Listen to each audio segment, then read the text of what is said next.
Hi, I'm Professor David Atlee. The video you're about to watch is a recording of a Zoom call between me and several of my students at CUNY's LaGuardia Community College, in which we review the introductory material for one of our labs. In particular, we'll be looking at the galaxy classification lab that comes towards the end of the semester of topics in astronomy at LaGuardia. This video was necessitated by some technical problems with CUNY's online learning system, Blackboard, on the day of our scheduled class that required us to find an alternative means of meeting and carrying out our lab workshop. Therefore, this video will be mostly of interest for students in CUNY's Topics in Astronomy class, and in particular in my Topics in Astronomy class. So if that's not you, this particular video probably won't be of much interest, but hey, if you're still interested, go ahead and watch it. So this is these are the lab slides.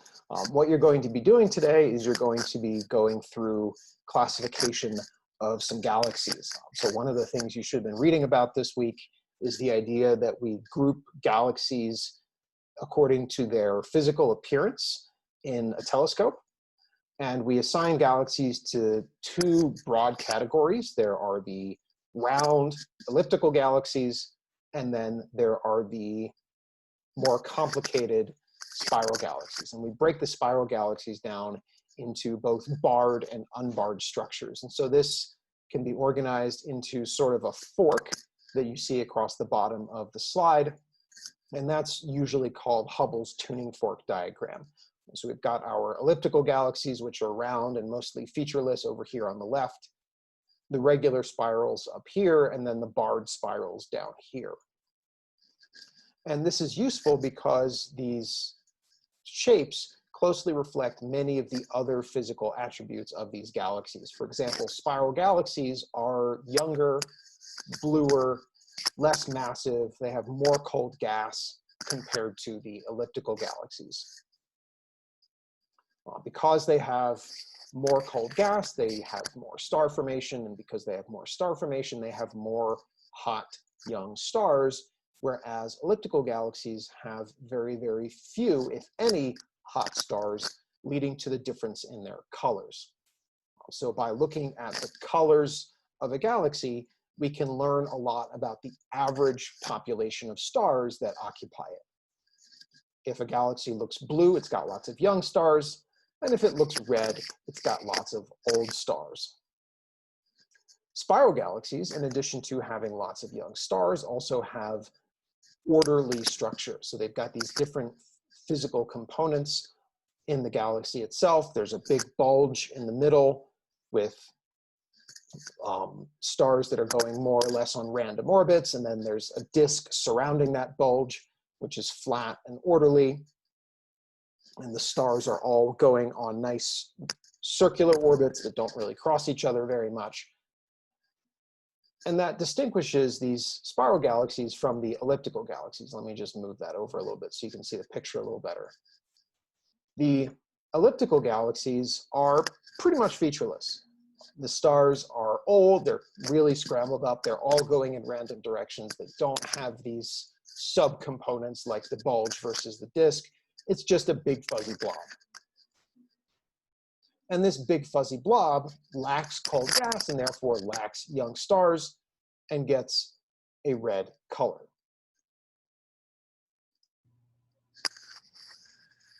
We can break down our spiral galaxies into subcomponents, so we can see the disk on the outside, which you'll see in a moment is quite flat, compared to the bulge in the middle, which is round and more spherical.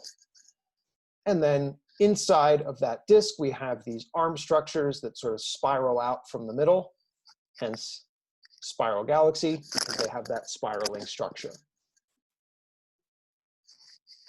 We can tip that galaxy on its side and it'll look something like this. We can see the bulge in the middle kind of sticking out above and below that flat rotating disk. So this is all just different pictures of a spiral galaxy seen from different angles and highlighting these different pieces that the spiral galaxies have. And one important thing that distinguishes some of those pieces from one another is their orbits. Stars in the bulge and also stars in the halo that surrounds the galaxy tend to have pretty random orbits, whereas stars in the disk tend to be pretty orderly. We live in a spiral galaxy, so the Milky Way is a spiral. Technically, it's a barred spiral, but we're not going to worry too much about that. So if we could see our own galaxy from outside, it would look something like this. We have these spiral arm structures that move outwards from that central bar, and then the sun is off to one side, kind of over here. So we're not in the middle of our galaxy. We're actually in the galactic suburbs. We're kind of half to 2/3 of the way out, located within the Milky Way's disk. Okay, so that's our quick and dirty summary of what you need to know in order to complete today's lab. There are just a series of questions, starting with this one. So you'll do a classification, figure out which one of these is barred, which one of these is just a regular spiral, which one of these is an elliptical. You'll think about some of the physical properties that spiral galaxies have.